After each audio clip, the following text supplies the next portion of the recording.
Yann Barthès épinglé en direct par Michel Denisot, il balance sur ses débuts peu glorieux à la télé. Ce mardi 29 octobre 2024, Yann Barthès recevait Michel Denisot pour la promotion de son livre, toute première fois, qui retrace les 40 ans de vie de Canal+. Sur le plateau de Quotidien, l'ancien grand patron de la chaîne privée est revenu sur la jeunesse de cet ouvrage. Il y en a qui ont fait croire qu'il savait faire des choses, Alain Chabat a fait croire qu'il savait faire la météo, Christophe de Chavannes a fait croire qu'il savait faire marcher des jeux électroniques, commence-t-il par indiquer. Et l'ancien patron de Yann Barthès n'a pas pu s'empêcher de piquer son ancien collaborateur.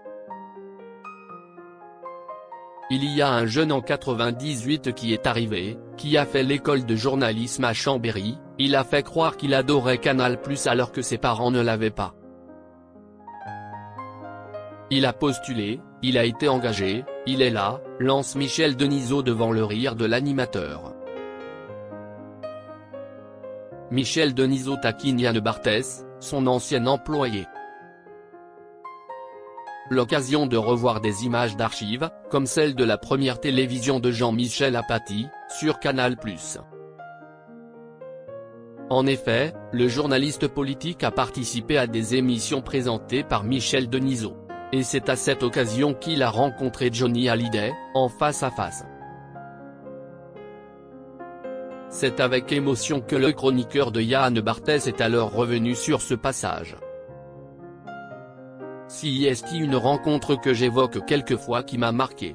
Johnny était là, le public était composé de fans de Johnny, et il y avait dans son regard, à la fois de l'inquiétude et en même temps beaucoup de force.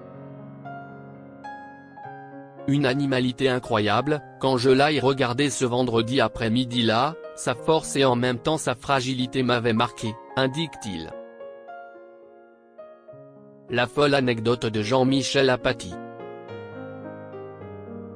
Dans le grand journal, Jean-Michel Apathy se retrouve en face du taulier en 2006, lui déclarant qu'il aurait aimé chanter lui-même la chanson Ma gueule, si est une chanson que je trouve assez gonflée, culottée. Parler de soi, de cette manière. Au fond on a tous déjà rêvé de parler de soi en mettant à distance son propre corps et sa propre image. Quoi ma gueule? Qu'est-ce ce qu'elle a, ma gueule? Qu'en fait-il? Je trouve assez fort d'apostropher les gens de cette manière. En fait, j'aurais bien voulu la chanter, peut-être, saluait alors Jean-Michel Apathy.